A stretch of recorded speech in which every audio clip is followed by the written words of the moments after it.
Okay, welcome everybody to this session on sustainable value chains of natural resources, contributing to domestic resource mobilization and good governance.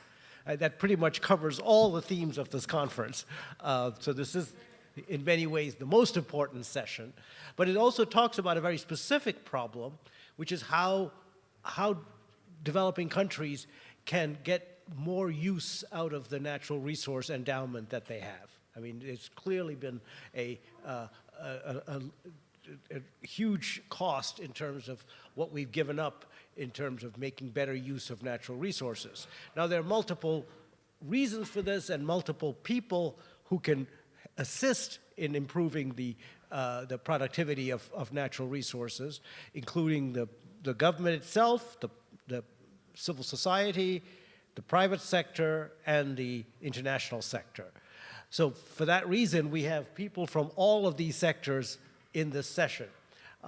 And I want to start with Jean-Jaques Kayembe from the Democratic Republic of Congo, who is the national coordinator of the Extractive Industries Transparency International Initiative there. So Jean-Jaques, he'll speak in French, so you might, if you need to get a headphone. And Jean-Jaques, you have the floor. Merci.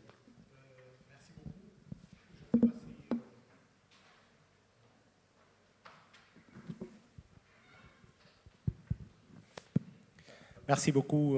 Je suis très heureux de faire partie de ce panel et surtout de parler de cette question parce que quand j'ai analysé tout ce qui s'est passé pendant ces 3 jours, c'est vraiment des problèmes d'actualité dans les pays qui sont les nôtres où nous avons vraiment besoin d'une fiscalité pour le développement. Et quel est le rôle que nous avons joué ou que nous jouons en tant qu'initiative pour la transparence dans les industries extractives. Alors, j'ai une petite présentation que je ferai selon les questions qui m'ont été posées. C'est que, en 6 points, je vais essayer de faire le sommaire de toute ma présentation. C'est le paradoxe d'abord des ressources naturelles en RDC. Vous savez que c'est un pays vraiment riche en ressources naturelles, mais où vraiment les populations sont très pauvres. Donc, c'est ce paradoxe que nous avons. Et quelles sont les initiatives qui ont été prises pour améliorer la gouvernance des ressources naturelles dans le pays, aussi la lutte contre la corruption et les crimes économiques, et le rôle joué par la société civile dans le pays, et comment est-ce que nous sommes accompagnés par les partenaires techniques et financiers internationaux dans le cadre des objectifs de développement. Et ça sera la conclusion. Je souhaite bien que nous puissions regarder un peu la présentation que j'ai au tableau. Elle montre que la RDC, c'est vraiment un pays riche en ressources naturelles. Il y a du diamant, de l'or, du coltan, du cuivre, du cobalt. Et lorsque vous regardez même la superficie du pays, la population, c'est 92 millions de Congolais. Le produit intérieur brut, nous sommes à 53 milliards. Et le PIB, comme vous voyez là-bas, c'est 517 $. Mais la population, près de 70% de la population vit en dessous du seuil de la pauvreté. Et l'indice IDH est à 0,479. L'espérance vie, comme vous voyez là-bas. Alors, il y a 2 problèmes qui se posent ici. Nous allons regarder un peu les questions de la transition énergétique et du changement climatique. La forêt de la RDC, elle représente une superficie de 55% de notre pays. Donc, les questions de la transition énergétique et du changement climatique, nous allons en parler en quelques mots. Vous regardez un peu sur les métaux critiques. Là, ce sont les métaux critiques généralement qui viennent de la RDC. Le cobalt, vous savez que autour de 60% du cobalt nécessaire pour la transition énergétique et pour les batteries viennent de la RDC. Et la production de cuivre, elle va atteindre 2 millions de tonnes l'an d'ici l'année prochaine. Donc, c'est un peu ça le contexte que je vais essayer de présenter tout à l'heure. Comme je disais, un pays énormément riche en minéraux précieux et détient une grande partie des réserves mondiales du cobalt. Des vastes hectares couverts par les forêts, et ce qui fait que parmi les forêts tropicales, C'est vraiment un des grands poumons. Et il y a un contact même à ce niveau-là. Nous allons essayer de rentrer sur ces questions-là. Mais malheureusement, le pays est classé parmi les pays fragiles à cause de l'insécurité qu'il y a et surtout de l'insécurité dans l'exploitation minière artisanale et qui crée aussi des tensions sur certains points de l'Est de la République. Alors, les initiatives prises pour améliorer la gouvernance dans notre pays, vous savez, l'initiative pour la transparence dans les industries extractives s'emploie à participer à rompre ce paradoxe richesse et pauvreté pour la promotion d'un niveau élevé de transparence. La mise en œuvre de l'ITE permet d'alimenter de manière continue un débat éclairé. Comme nous le voyons, nous publions tout le temps. Dans la session de tout à l'heure, nous avions parlé de la fiscalité, de tous ces problèmes, des conventions, des contrats. Et dans notre pays particulièrement, lorsque les conventions et les contrats n'étaient pas publiés, la fiscalité n'était pas très bien comprise parce qu'il y avait beaucoup d'instruments qui étaient dans des conventions et dans les contrats qu'on ne voyait pas dans la fiscalité ordinaire. C'est ce qui fait qu'avec le processus de l'initiative pour la transparence, lorsque nous avons poussé un peu plus pour que tous les contrats, toutes les conventions soient publiées, il y a eu un peu beaucoup plus de lumière dans la compréhension même de la fiscalité qui était appliquée dans le secteur minier dans notre pays. Et avec l'évolution de la loi minière dans notre pays, il y a eu même l'utilisation de tous ces revenus pour aider un peu les populations locales, comme on l'a entendu dans le panel de tout à l'heure, sur la question de la redevance minière, pour qu'on puisse l'allouer de manière directe aux populations qui sont impactées.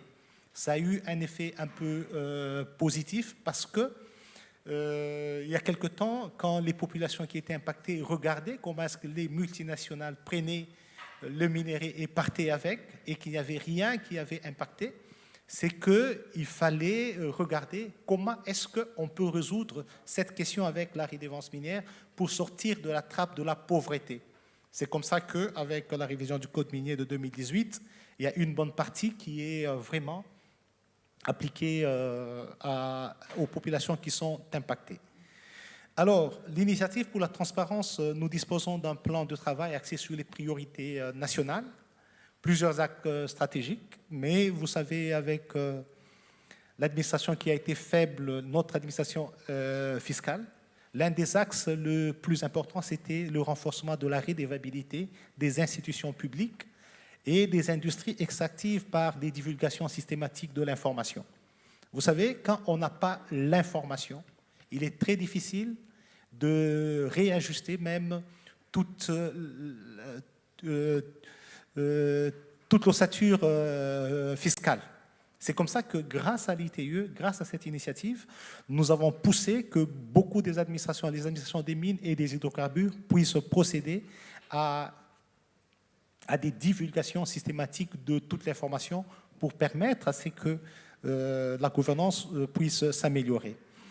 Alors, dans le même axe de temps, tout cet argent qui est généré, lorsqu'il n'y a pas de transparence, nous ne savons pas comment est-ce que la gouvernance se passe dans le pays. C'est pour ça que la publication de toutes ces informations nous ont amené à avoir une gouvernance qui commence à s'améliorer dans le secteur. Surtout, comme on l'a dit dans le panel tout à l'heure aussi, les entreprises du portefeuille de l'État. Les entreprises de l'État qui jadis détenaient le gros des titres miniers pour l'exploitation. Et puis, il y a eu des conventions et des contrats où ces titres sont passés pratiquement entre les mains du privé. Et on avait des sérieux problèmes. Mais avec l'ITE, comme tout cela a été publié, et nous faisons la revue des états financiers des entreprises du portefeuille pour voir comment est-ce que ces entreprises ont dû céder tous ces titres-là. Et là, automatiquement, nous tombons sur l'axe de lutte contre la corruption dans le secteur extractif. Et nous essayons, avec toute cette information, de promouvoir le débat public. Parce que sans le débat public, il est très difficile que nous puissions bouger les administrations pour qu'elles puissent se réorganiser pour aller au-delà. Vous savez, l'une des initiatives aussi que nous avons dans le secteur de... Merci. Dans le secteur de... Surtout sur les questions de la transition énergétique, nous avons l'exploitation artisanale du cobalt qui occupe vraiment une proportion très énorme parce que 20% de la production du cobalt dans notre pays vient du secteur artisanal. Alors, nous essayons de travailler pour remettre aussi ce secteur artisanal qui est informel. On essaie de le formaliser pour mieux capter quelles sont les recettes qui viendraient de ce secteur-là, parce que 20% de la production du cobalt est vraiment énorme. Et avec les discussions que nous avons avec toutes les parties prenantes, nous travaillons de manière forte pour préparer et proposer les textes de loi. C'est que si vous regardez les nouveaux textes de loi, même le nouveau code minier, c'était de manière participative pour améliorer la gouvernance du secteur. Mais de manière particulière, sur la chaîne des valeurs, nous faisons une analyse très élaborée où nous avons des questions majeures sur le contexte de l'exploitation des ressources naturelles et de l'impact que nous avons dans notre pays. Sur base des actions menées par l'ITIE international, nous avons vu que la divulgation permet au public un accès à l'information sur toute la chaîne de valeur, en commençant par les contrats signés, les accords de troc. Toute l'information maintenant est disponible. Et le 13 de ce mois, la RDC a atteint un niveau élevé de transparence, ce qui fait que beaucoup de toutes ces informations sont publiques maintenant en RDC et nous pouvons le voir. Et la lutte contre la corruption, nous sommes en train de travailler avec toutes ces informations, avec les organes de contrôle, pour essayer de remettre les structures de l'État vraiment sur leur plan de lutte contre la corruption. Et un point très capital, c'est nous accompagnons le processus de digitalisation. Vous savez, dans un pays vaste comme la RDC, où les administrations ne tournent pas bien, sans digitalisation, il est très difficile de capter certaines informations. Donc, nous sommes en train de nous porter vers toutes ces choses-là. Et la société civile joue un très grand rôle. Si vous regardez vraiment le code minier de 2018, même le processus de l'élaboration de ce code minier, la société civile et les entreprises ont participé pour vraiment que le code minier puisse répondre aux attentes de la population. Mais pour chuter, je veux faire remarquer une chose, c'est que nous travaillons de manière très solide pour contribuer avec les partenaires techniques au développement sur des questions spécifiques. L'information, quand nous la publions en tant que telle, généralement, elle n'est pas bien comprise quand c'est sur toute la chaîne de valeur. C'est comme ça qu'avec l'accompagnement de certains partenaires, nous essayons d'avoir un focus particulier sur chaque point. Par exemple, on a eu des études spécifiques sur la divulgation des contrats, sur les propriétaires des entreprises en RDC. Des études ont été faites sur les conventions. Il y a une convention où la RDC a pratiquement accordé des exonérations totales sur toute la protection. On a eu une étude particulière. C'est avec les partenaires techniques et financiers que nous faisons toutes ces études et nous essayons de comprendre à profondeur quelles sont les faiblesses du système fiscal en RDC. Parce qu'il y a une impression aujourd'hui que les administrations pensent, ou tout le monde pense que le système appliqué actuellement à RDC crée plutôt plus de frustration et le pays ne reçoit rien. Donc c'est un peu dans ce contexte que nous sommes en train de travailler, mais avec les partenaires, le financement que nous avons dans le secteur, nous sommes en train de formaliser le secteur artisanal pour essayer de le remettre dans l'assiette, parce qu'il est très important que l'assiette puisse s'agrandir, et ce secteur est avec beaucoup de gens. Et nous concluons en disant que nous avons élargi aussi le secteur, à cause du changement climatique, au secteur du bois. Donc, nous sommes en train de l'intégrer dans le processus aussi pour essayer d'avoir des rapports vraiment pointus sur chaque question afin d'améliorer la gouvernance du secteur extractif. Merci. Merci beaucoup, Jean-Jacques. Thanks very much. And we will now move, since Jean-Jacques ended with a look at what the external partners can do and the international community, we'll move to Lyydia Kilpi, who's with EITI Global, right? Is that, am I correct? She's the Director for Disclosure and Civil Society Engagement with EITI. Thank you very much. And maybe to start with, I'd like to say a few words about the EITI for those to whom we are a new organization.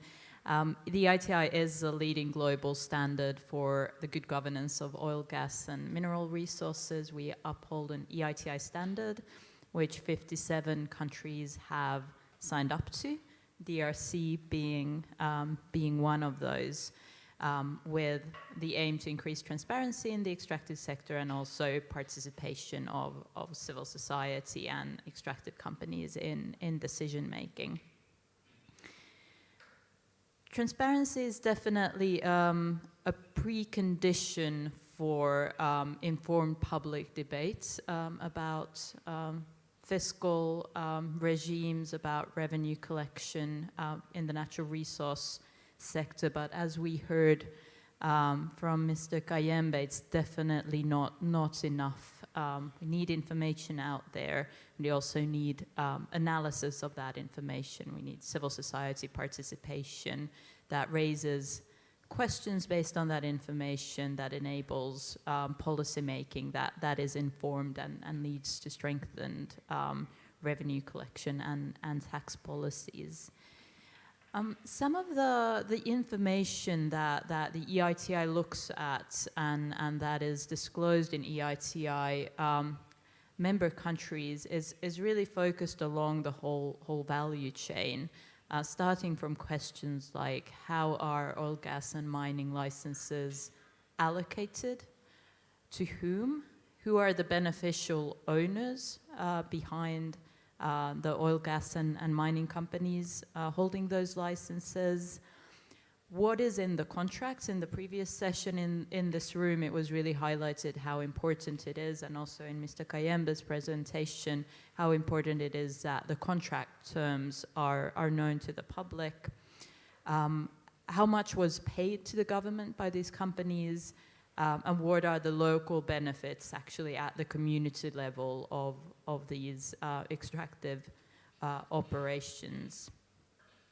And sometimes, for example, on contract transparency, it's not just about the getting access to the public, getting access to civil society and media. Also in many countries, there are challenges from government agencies in accessing extractive contracts.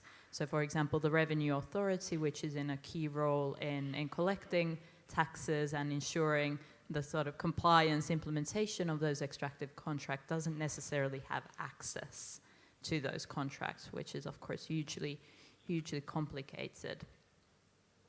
The EITI has sort of traditionally at its core focused on the question, what was paid to the governments? How much did extractive companies pay to the governments?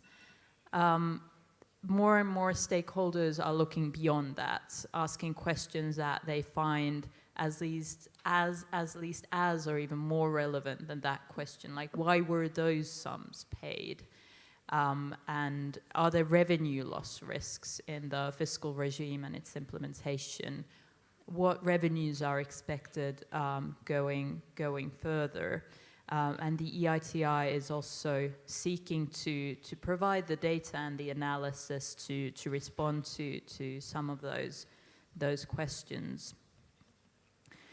Some of the practical ways in which the EITI has helped strengthen tax policy and revenue collection in our implementing countries include through recommendations in EITI reports. So in addition to disclosing the types of information that I mentioned, EITI also produces recommendations at country level for improving policies and identifies shortcomings. We don't, at the International Secretariat or at the global level, have policy prescriptions or recommendations how countries should, for example, what kind of fiscal framework would be appropriate. but the multi-stakeholder groups in the EITI countries do produce such recommendations and follow up with government agencies on improving policy.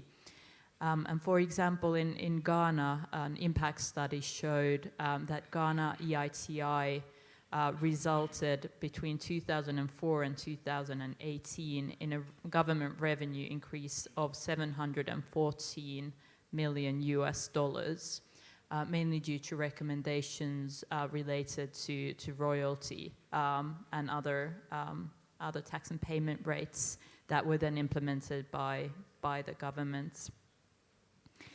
Another angle how the EITI can positively strengthen domestic resource mobilization is less or more challenging to pin down, and that is a deterrent effect. As of 1st of January 2021, all of the oil, gas, and mining contracts entered into or amended in the 57 EITI member countries need to be disclosed. And just the fact that these contracts need to be disclosed may improve the process for negotiating those contracts and help avoid mismanagement and corruption in those processes. So transparency also has that deterrent effect. 2 minutes, good. Now, as we're undergoing this energy transition shift to cleaner energy, there's a lot of shifts happening in the extractive industries and time pressure both around fossil fuels and maximizing and using well the revenues, government revenues available there, as well as designing good governance frameworks for transition minerals, extracting transition minerals. And transparency is really key for governments to enable to take considered decisions there. And one of the big questions there is how are the benefits and costs of the energy transition and the mining of these transition minerals split? What is the role of local communities? And here transparency and the EITI has a big role to play, for example, by disclosing subnational payments, transfers from the central government to local levels, as well as social expenditure. Thank you very much, Lyydia. That's great. Let's now turn. I mean, we've been talking so far mostly about civil society, about EITI and the role they play in improving the performance of natural resource value chains. But there's another important player in all of this, which is the private sector. And so now let's turn to Jan Tytgat, who's online, I think. Hey, yep. Oh, good. Who's in charge of government affairs at Umicore, which is a global circular materials technology company headquartered in Belgium. Jan? Okay, thank you. So in the preparation of this session, I got a few questions. So I will go through those two questions. The first question was, what does the trend towards circular economy mean for raw material-rich countries? And when I was reading this question, I thought there is maybe some bias or some preoccupation in this question, as if circular economy would be a threat for raw material-rich countries. But I don't see it that way. I think that circular economy, and especially recycling, is part of a movement towards a more sustainable management of raw materials. And in that framework, there is a lot of other initiatives taking place as well. Transitions to the renewable energies, for instance, is a trend that also fits in that responsibility to go to more sustainable development. And if we now combine these two, so the circular economy and the example of the transition to renewable energy, that new sector of renewable energy will need quite a lot of primary resources. And circular economy can only play a role as a significant contributor to the materials within a few decades. So that means that for the first 20, 30 years, a lot of primary materials will be needed for the production, for batteries, for windmills, for solar panels. And the first 20, 30 years, there is no risk that there would be a stop of importing primary raw materials. So let's be clear on that. But there is also a second aspect. What is needed now for those countries with a rich mineral part of the mineral supply chain, it's that they have to develop the technology not only to extract the minerals from the mines, but also to do the next step of the refining. And if you develop this next step of the refining, you can also play a role in the circular economy.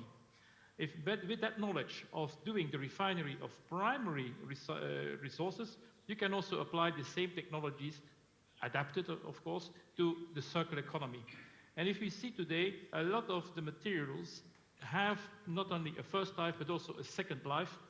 And where, as today and in the past, a lot of African countries were considered, and I say it very bluntly, but were considered as a kind of a waste dump of European electronic waste, we have to turn that into an opportunity and to make sure that recycling and circular economy would become also a part of the economic frame of those countries. So my message here is, in short, is develop the next steps in the supply chain, not only extracting the minerals from the crusts of the earth, but also do the refinery, use this knowledge and use this competence that you develop there also to be a player and an actor in the circular economy at the end of life of the materials.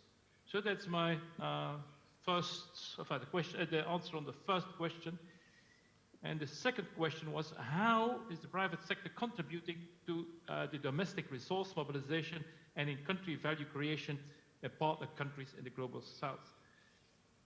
Well, I think we have two aspects to look at here, and it is about what and also how.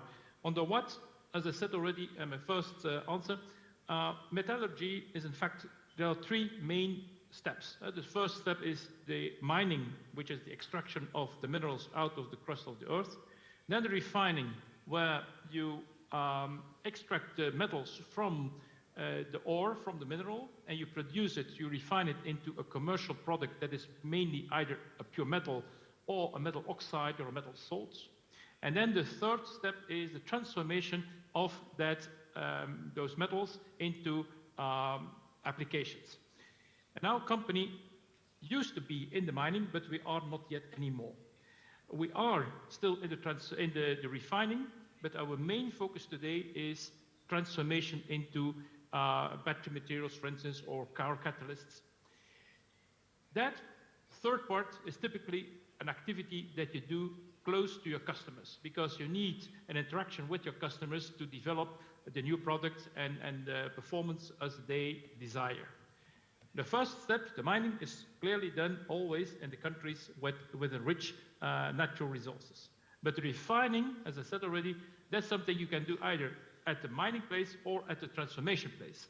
And the objective now should be that this part of refining that we will need and that need to be expanded, that this would be done in the countries where the minerals are. That would be a nice development. So that is the what. The how is important as well. And now I look to our own practice. When we buy minerals to refine, so we do not do the mining, but we do part of the refining, we will look at the quality of the resources. And with quality, the main factor is in fact stability. Stability in terms of quantity, quality, but also reliance, that you can rely on the partner in terms of the EGS quality or requirements. So the corporate social responsibility aspects of it.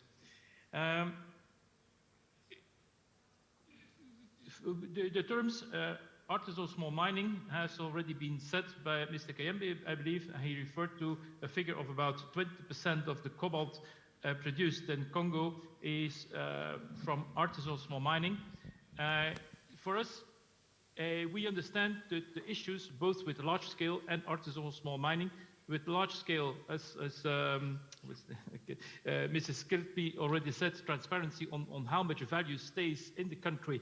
When you look at the large-scale miners, that the transparency is maybe not good, and maybe not enough value stays in the country. So the work you're doing there is quite important, and will help indeed to make it more clear what value stays in the country and how we can optimize it. But with artisanal small miners, we see more problems with the social and occupational health issues. So social aspects, I'm referring to child labor. That's something we cannot accept, but also occupational health and safety. So people are exposed to a lot of dust and hazardous compounds. That's also an aspect that we cannot accept in our supply. And the problem with artisanal small mining is that there are so many intermediate partners. So the transparency from this is the mine and this is the product that will receive, there are so many partners in between that transparency is, there is no transparency. And so here, those are in fact the two main pillars that we have to develop, that the transparency in the artisanal small mining value chain, but also the transparency in what the value stays in the country of origin with the large-scale miners. So these are the two aspects at the mining side, but also at added value side. So not just exporting the mineral as such, but looking for partners that invest in refinery. And to be honest, we as a company, as I said, we are more in the last part, the transformation. Our investments will be mainly in the transformation. That means in the countries where our customers are. But we are looking for refined materials. We need more refined materials. And although we have refining capacity, that is not enough for our business plans in the future. So that means that we will look for partners in the resource-rich countries that can provide the quality of the refined materials that we need. And our cooperation there is rather not an investment in the sense of having partnerships, participations, but rather in take-off agreements, for instance. If the company has a reliable business plan, if they can say, okay, this is the product that we will produce in the quantities, and then we can commit to make an off-take program. So this is the way how we see how to create the value in those countries. Thank you very much. Yes, that's very good. Now, let me turn to the other side of the successful value chain, sustainable value chains in natural resources, which is, suppose we succeed in getting more of the money to stay in the country, whether it's by taxation or higher prices or greater value added domestically. Then there's the question of what to do with that money. Because we know that there's a long history of poor public expenditures coming out of natural resource revenues. So now let me turn to Thomas Baunsgaard at the IMF, who's the manager of the managing the Natural Resource Wealth Thematic Fund at the IMF, to tell us about some of the ideas that the international community, and in particular the IMF, have provided some of the tools and frameworks to better manage natural resource wealth once it has been accumulated. Thomas, and thank you for waking up at some ungodly hour in Washington to join us. Well, thank you very much. And yes, it is a bit early here, and I mean, I will have to think a little bit about your question, as I wasn't really prepared for that, but that's fine. So I guess, you know, I think it's hard to sort of separate. I mean, you focus very much on how to manage the revenue after it has been collected. I think we probably need to sort of step back and take one step back and think about it really as almost a value chain for government, a decision chain of decisions that have to be made by government that are well integrated. I think whether we talk about sort of old-style traditional mining or fossil fuel extraction, or whether we focus more on new emerging critical minerals, I think there is a need for governments to get the foundation right. And And that sort of recognizes that while natural resources can provide benefits that are non-fiscal in nature, whether in terms of employment, whether in terms of developing domestic linkages into local industry, service providers, I think the experience from most countries is that the main benefits are likely to be more fiscal in nature in terms of potentially increasing revenue mobilization, and therefore a question on how best to utilize those revenues sustainably for the development, not only today, but also in the future of countries that benefit from and have natural resources. So in our work in the IMF, this of course is critical in countries with natural resources, whether as part of our regular surveillance activities, advising countries on macroeconomic policies, or in the area where I'm more active, which is sort of working with countries on developing capacities, providing technical assistance and building capacity in the government, some of it financed by external donor partners, including the EU and others. But essentially, the elements that are needed start from a good design of tax policy, a tax policy regime that is well designed both to share the rents, the profits that can be generated and can be volatile, very large in some instances, but also make sure that there is always at least a minimum share of revenue to government from the start of production, so getting that balance right. Mr. Kayembe, Ms. Kilpi already touched upon some of these issues. There are different options in terms of designing the what we call the fiscal regime, whether using taxes and royalties, whether government uses production sharing arrangements. But I think it doesn't really matter. Any fiscal regime can be designed well to provide a reasonable and a fair sharing of risk and rewards from extraction of natural resources in government and investors. There are, of course, challenges in terms of countries, certainly in the past, but we still see it at times ending up with unfavorable fiscal terms, often in negotiations that may not have ended up with an outcome that is particularly beneficial for governments, and that provides challenges in terms of improving on that. So I think up front, of course, governments really need to put an emphasis on making sure that the tax regime, the fiscal regime is in place. The second part is then to be able to actually make sure that companies comply with the fiscal regime and have the capacity to collect revenue under the fiscal regime. It's a question of having capacity in the revenue authorities for enforcement, for compliance, including by auditing tax files from companies, and certainly transparency helps in that process. But ultimately, it is a question of building up capacity in what is an often very specialized sector, and with the risk of transfer pricing, profit shifting looming, irrespective of what fiscal regime system is complied. If government manages to collect revenue, then the key question is how best to utilize that. And again, in most instances, we are looking at a relatively short time horizon. These are non-renewable resources.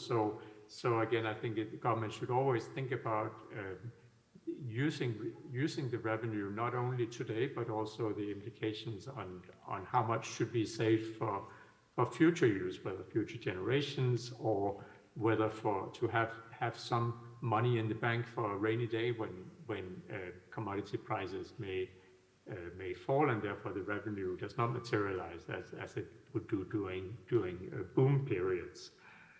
So that requires having a good macro fiscal framework with a clear framework for how much money how much of the revenue to save, and how to use revenues that are to be used for current activities.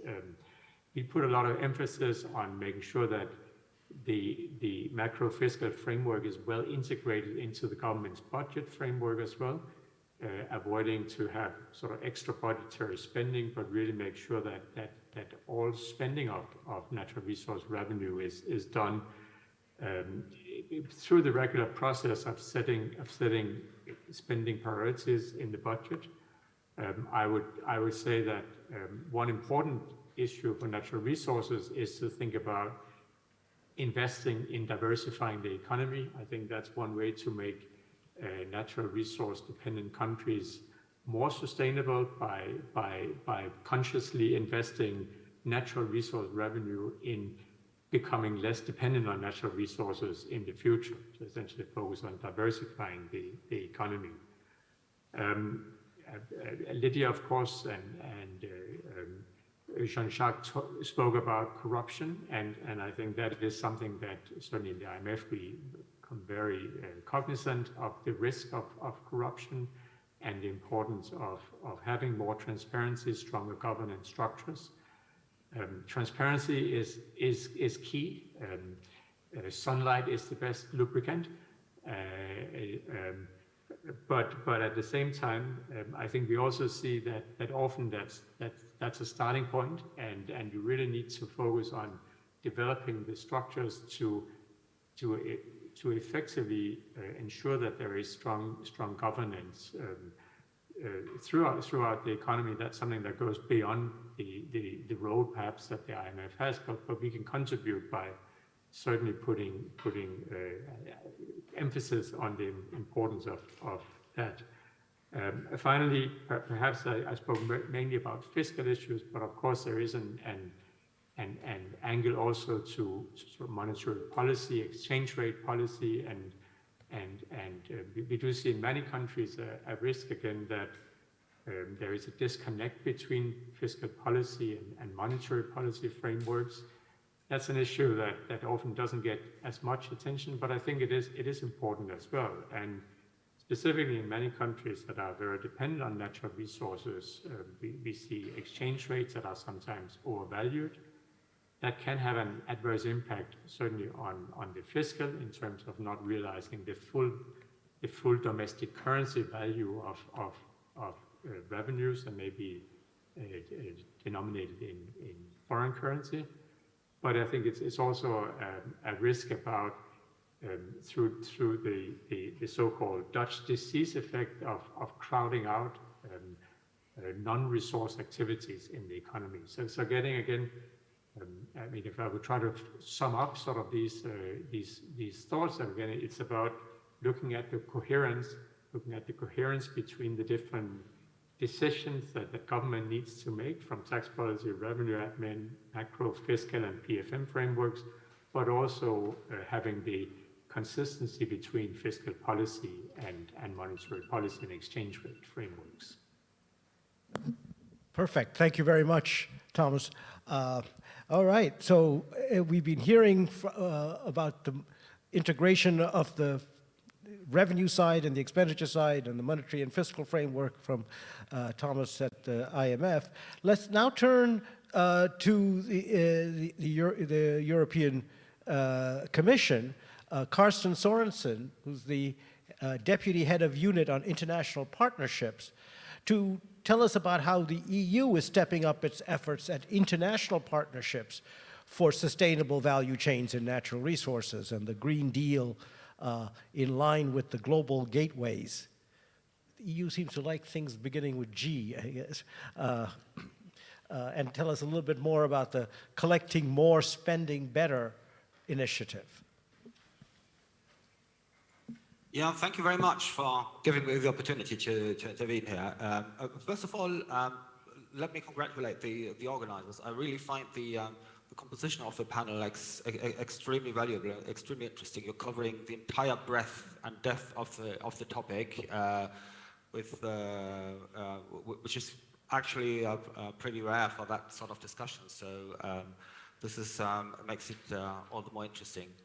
Yeah, I don't know if we particularly like words starting with G, but what I do have to admit is that we certainly are extremely fond of abbreviations.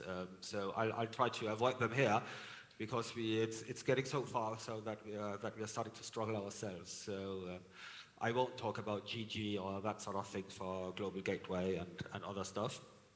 But what I would like to add to the debate that has taken place so far is that from a public policy perspective, we're trying to address in a as holistic manner as possible both the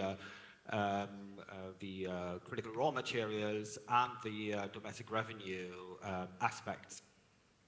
From a domestic revenue mobilization point of view, it's indeed interesting to note, I think, that the lack of data is pretty important, and that's certainly something we all together may wish to look into more concretely. But for what we understand from the data that are available, it indeed seems that mining activities result in less fiscal revenue than oil activities, for example. And we are trying to help on an international level with the domestic revenue aspect. Some examples are that we are cooperating with World Bank, the IMF, OECD, especially when it comes to macroeconomic policy advice and capacity building and also training. In our bilateral relations with partner countries, we very often do so through budget support, and we try to support partner countries who are active and willing to engage in that direction with the expertise that we have gained at a policy level over the years. And from the more concrete angle of the critical raw materials, there's something which is particularly high on our political agenda in the European Union. Obviously, first of all, it's not a new topic, but it's obviously received a very important boost through since the Russia-Ukraine crisis, and where we all have become acutely aware in the public opinion of on the one hand, the need to secure a stable and reliable access to raw materials, and at the same time help create entire value chains in countries who are particularly resource rich. So the days where foreign companies went in, took the raw material out, and then got the entire value added abroad, are in our point of view not part, or should not be part of the current situation. What are we trying to do to address that? We are in the process of devising strategic partnerships on critical raw materials, and it's actually a pity that James couldn't, the special counsel to the president of Namibia, could make it, because he's a very good and highly valued partner in that, as we have been working very closely with him to set up a strategic partnership on critical raw materials with Namibia. And through these strategic partnerships, what we try to address is indeed what I mentioned a minute ago, is that it should serve a double purpose. Obviously, it's in our own interest, but it's particularly interesting for us if we can help, and that we can help set up an entire value chain and ecosystem in the countries we're working with, and we feel that this is an added value we can provide from the European Union side in our cooperation with countries who wish to enter into that sort of cooperation. An extremely important and key factor in all these undertakings are the different international initiatives that help create a favorable environment and which we support very much, both on a multilateral and a bilateral level. The EITI is obviously a key element. We are a staunch defender and enthusiastic participant in that, and this is certainly something which we continue to value very, very much. And as we have seen through earlier interventions here in this panel, it's doing an outstanding work, and it's extremely helpful in creating the basic conditions for this undertaking of mining to be successful and be sustainable in particular. There are other areas in which we try to help. It's, for example, through a program that's called Connect, where we put at the disposal of partners highly qualified national lawyers when it comes to the negotiation of international, negotiation of agreements with multinational companies where some partner countries lack the experience. So that's one area where in a very hands-on way we try to contribute. So to sum up,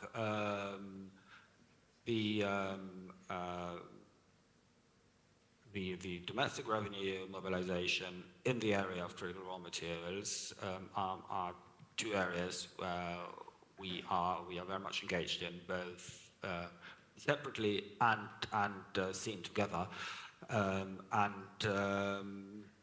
we clearly follow the path of doing this in cooperation with our partner countries, because the change of title in our Directorate General, i.e. Ministry, from development cooperation to international partnership means exactly that, that we are seeing this as a cooperation and sort of as a joint political and geopolitical activity between partners. I think I'll stop here, and I'm very happy to continue discussing or taking questions, whatever, afterwards. Thank you very much. Thank you. Thank you very much, Carsten. That was just spot on, right on time. And I think it's actually, as Carsten himself said, this is a remarkable group of people, because they all approach the same problem in very different ways, and yet there's quite a lot of coherence in the way they're approaching it. I mean, there's a consistency in the emphasis on transparency and accountability that seems to be prevalent in all we do. So now let's open up to questions and comments from the audience. We'll take a few and then come back to the panel, and also some closing remarks from the panel.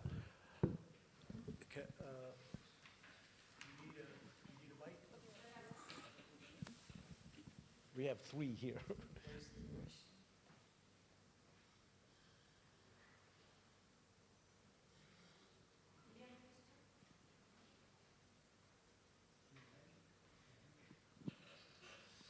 Donc, bonjour à tous, donc je suis Yannick Boutery, assistant de recherche à Ferdi.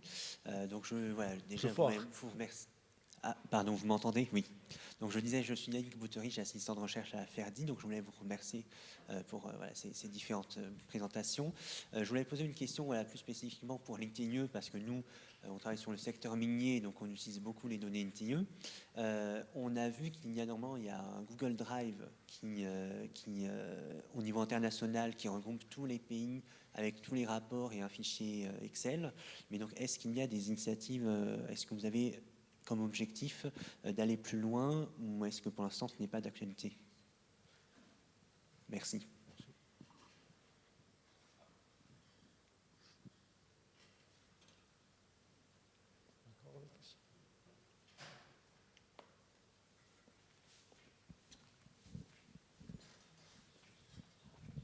Well, if there's no other, I have a few questions I'd like to ask, and this is actually for the panel, so maybe you can incorporate it in your final remarks.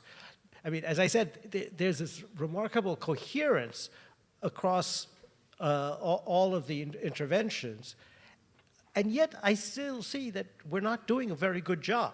I mean, there's some serious problems we're facing with natural resource-rich countries. And let me just take the example. Lyydia mentioned the example of Ghana, and you spoke favorably about the 700 million savings or extra revenue they've gained through the Transparency Initiative. Absolutely right. But folks, keep in mind, Ghana is on the brink of a debt crisis. They have overborrowed. They borrowed more than their oil revenues, basically, even before the oil started flowing. And they're in a huge problem that's going to take years to get out of. How did we let this happen? If there's all of this great partnerships and coherence and macro frameworks that we've heard of, still something is not working. So I just want to put that as a challenge. And in Jean-Jaques' case, I also want to raise the question of cobalt, because as he mentioned, cobalt is one of those minerals that Congo has, 60% of the world's cobalt, 60% of the demand for cobalt comes from Congo. The problem is that with the increased focus on renewables, the demand for cobalt is going to skyrocket. So this is going to be an increasingly precious minerals, and we know that when that happens, all sorts of people, including some unsavory characters, start coming in and trying to get their piece of the rents. Well, how are we putting in place the checks and balances in the system so that DR Congo actually benefits from the fact that they're sitting on one of the most precious minerals in the world today?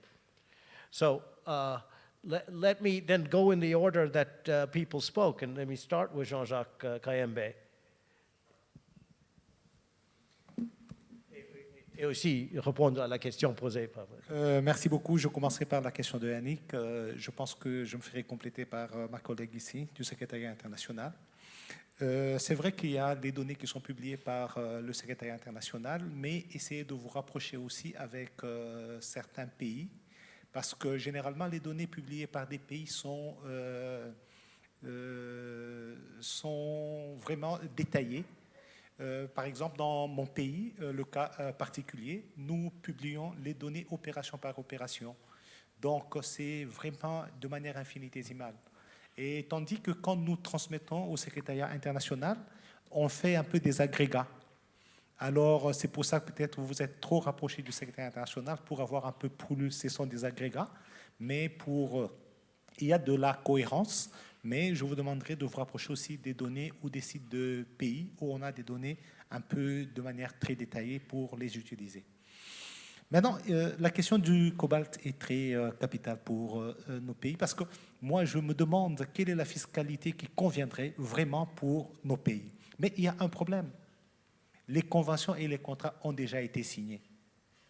Et que maintenant que les prix du cobalt remontent, c'est vraiment pour ça que je me dis la RDC a besoin d'un accompagnement pour essayer de trouver un point d'équilibre pour qu'elle profite un peu de cette explosion de la demande du cobalt. C'est vraiment une question qui est d'actualité. Tout à l'heure, dans la session tout à l'heure, j'ai dit qu'il y a vraiment des frictions entre les multinationales et le gouvernement sur certains impôts qui se présentaient. Mais je pense que c'est une réflexion qu'on va continuer à avoir. Mais la RDC, dans le contexte actuel, a besoin d'un accompagnement pour trouver le point juste pour profiter de cette rente. Mais je ne vois pas comment est-ce qu'on peut le faire dans l'immédiat. Mais je pense qu'on a besoin d'un accompagnement de tout le monde, surtout de nos partenaires qui ont une grande expérience dans ce genre de questions. Merci. Lyydia? Thank you. Maybe first to Yannick's question and continuing on what Mr. Kayembe said.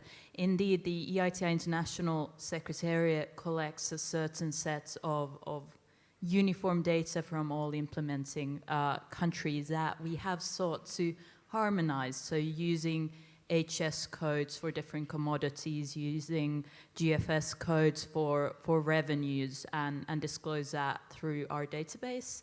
That said, many countries do disclose even more disaggregated data, for example, production data at project level, which our database doesn't at the moment capture. And maybe on the question of, we know so much, we agree on everything, so why are there still these issues?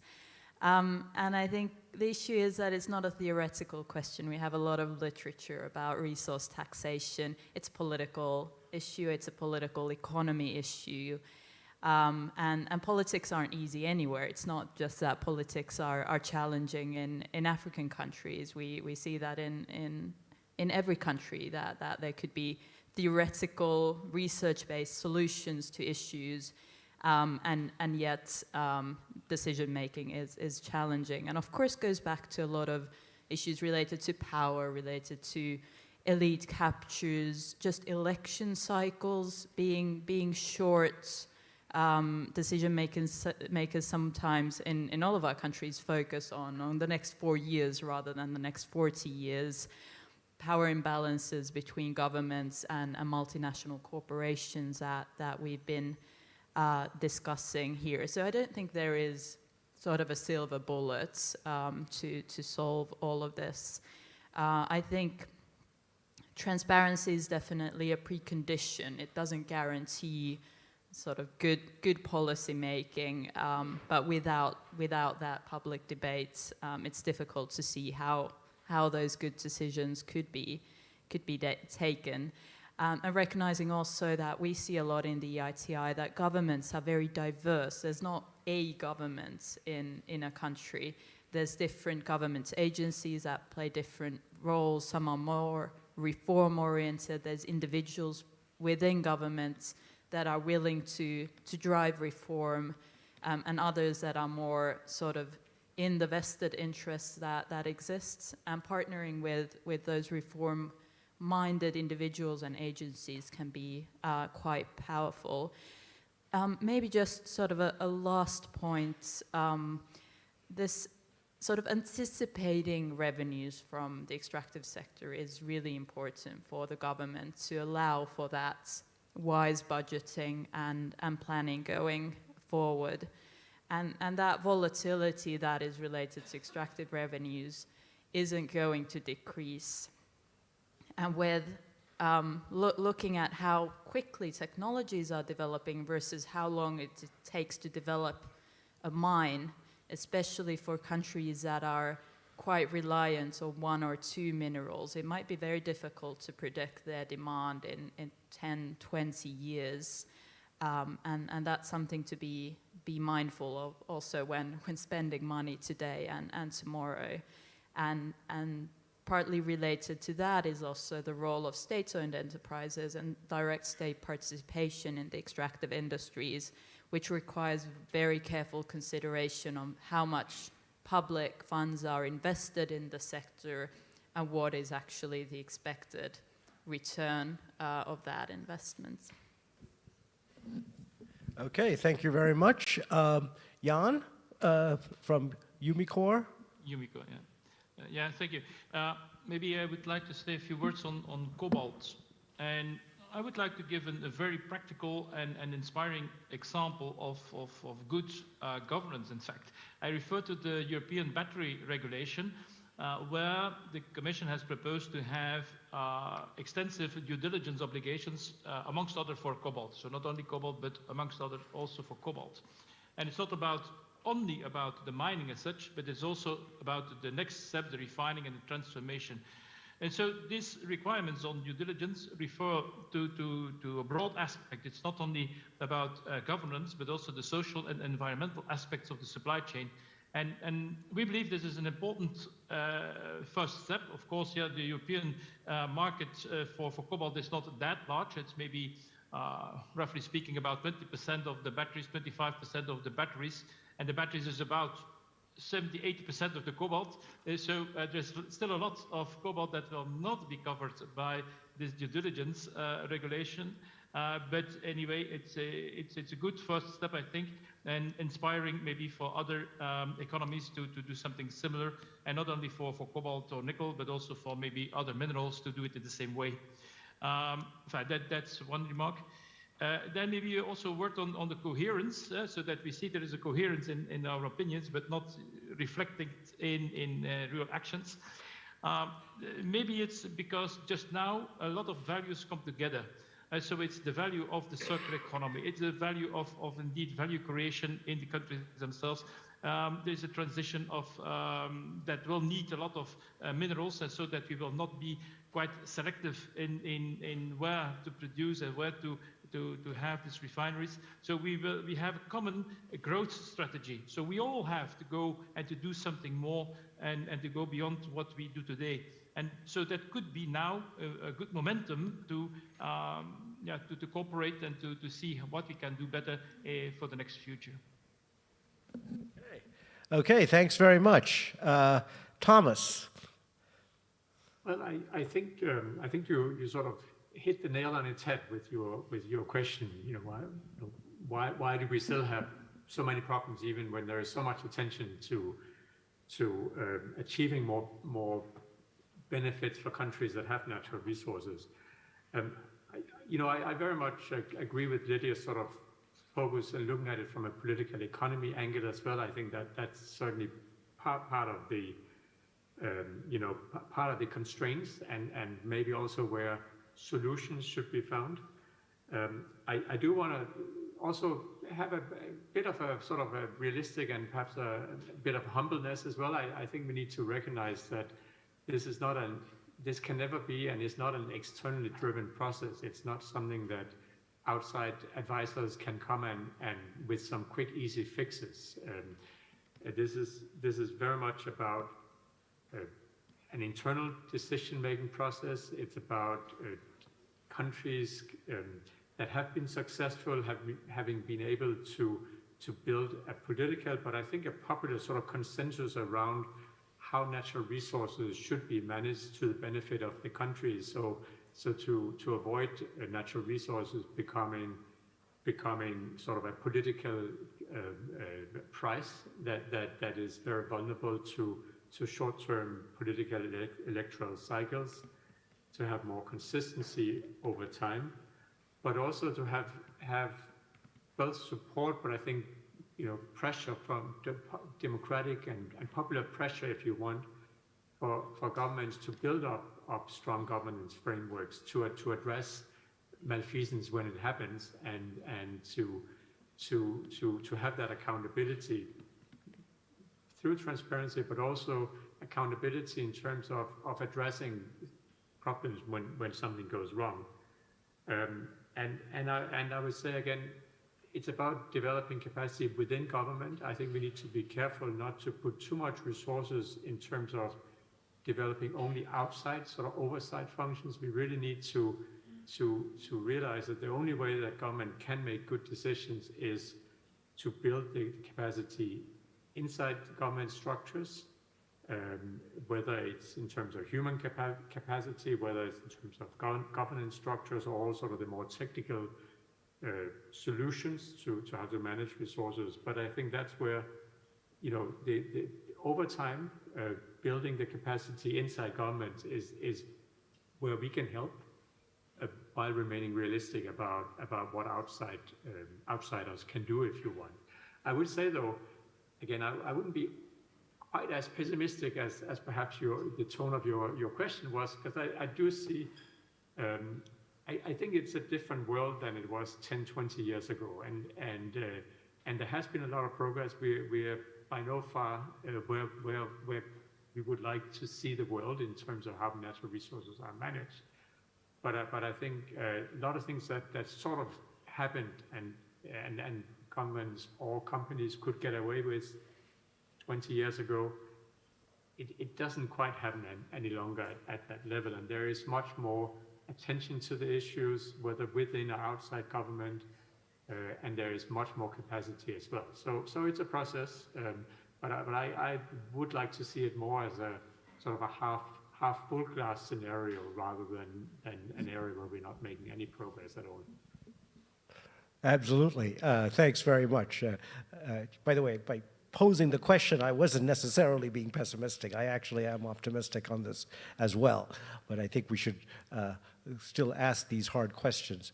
So let me turn to Carsten Sorensen now from the European Commission.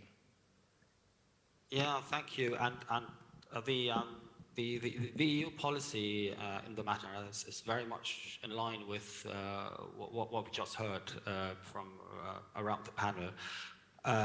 Due diligence is an area we are increasingly looking into in the area of the domain of minerals as well as for other materials.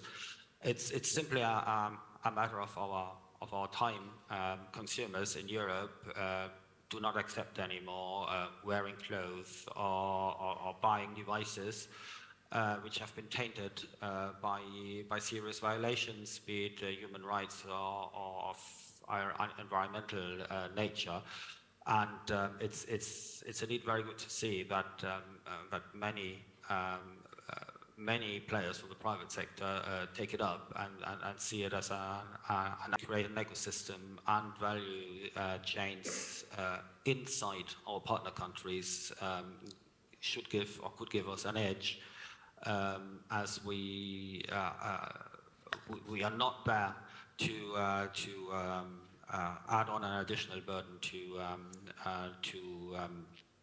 the national economy, but through what we're doing, trying to attract investment, which will actually in turn increase the tax revenue as well. And as a last point, I agree very, very much with what Thomas says regarding the ownership. The entire process isn't anything that can be forced down the throat of anybody from the outside. What we can do collectively is try to support efforts that are already on the way, or where efforts are planned to be taken at a national level. We can support, we happily do so, but it clearly needs to be owned by the political structure in the country in question in order to make it happen. It's very, very commonsensical, but still sometimes forgotten, and that's, we clearly agree very much with that partnership/ownership approach. Thanks a lot. Thank you very much. That's a nice way to conclude. So, yeah, I would say that despite the fact that we have some huge challenges ahead, the fact that we have this like-mindedness across people with very different, coming from different perspectives, government, private sector, civil society, international organizations, that coherence can be an enormously powerful tool for addressing these very hard problems. So I am definitely more optimistic than I was when I started in this session, and I want to thank the panelists and the audience for a very, very stimulating and important contribution. So join me. And thanks, Thomas and Carsten and Jan for joining us online. Hope you have a good rest of your days.